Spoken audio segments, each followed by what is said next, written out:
భద్రాద్రి కొత్తగూడెం జిల్లా భద్రాచలం దగ్గర గోదావరికి క్రమంగా వరద ఉధృతి పెరుగుతోంది. 50.5 అడుగులకు నీటి మట్టం చేరింది. దీంతో 12,58,825 క్యూసెక్కుల వరద నీటిని దిగువకు విడుదల చేస్తున్నారు. ఇక భద్రాచలం వద్ద రెండవ ప్రమాద హెచ్చరిక జారీ చేశారు అధికారులు.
ఇక భద్రాద్రి కొత్తగూడెం జిల్లా భద్రాచలం దగ్గర గోదావరికి క్రమంగా వరద ఉధృతి పెరుగుతోంది. 50.5 అడుగులకి నీటి మట్టం చేరింది.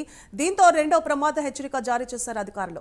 ఇదే అంశానికి సంబంధించి మరింత సమాచారాన్ని మా ప్రతినిధి తిరుపతి అందిస్తారు. తిరుపతి, భద్రాచలం గోదావరి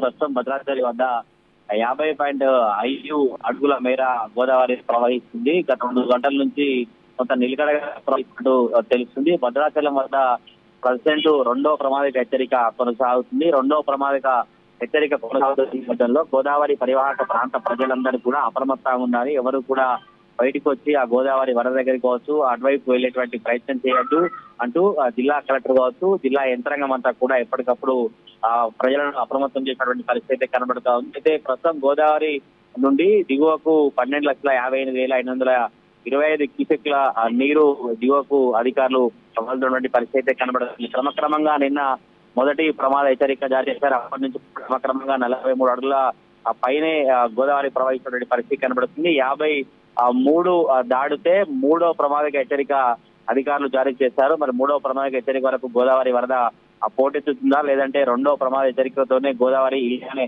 నిలకడగానే ప్రవాహం కొనసాగుతా అంటూ కూడా అధికారులు అయితే స్థాపిస్తున్నటువంటి పరిస్థితి కనబడుతుంది. గోదావరి పరివాహక ప్రాంతం ఉన్నటువంటి ములుగు జిల్లా రామన్నగూడెం కావచ్చు, ఏటునగర్ కావచ్చు, అటు తుపాకుల సమక్క బ్యారేజ్ దగ్గర మొత్తం గేట్లను ఓపెన్ చేసి దిగువకు నీటి విడుదల చేయడంతో ఈ గోదావరి వరద పెరుగుతున్నట్టు అధికారులు అంచనాకు వస్తున్నటువంటి పరిస్థితులు కనబడుతున్నాయి. ఈ కాళేశ్వరం ప్రాజెక్టు కావచ్చు, ఛత్తీస్గఢ్, మహారాష్ట్ర ఎగువ కురుస్తున్నటువంటి వర్షాలతో గోదావరి వరద పెరుగుతున్నటువంటి పరిస్థితి కనబడుతుంది. గోదావరి పరివాహక ప్రాంతాలను అధికారులు అప్రమత్తం చేస్తున్నారు. సువర్ణ.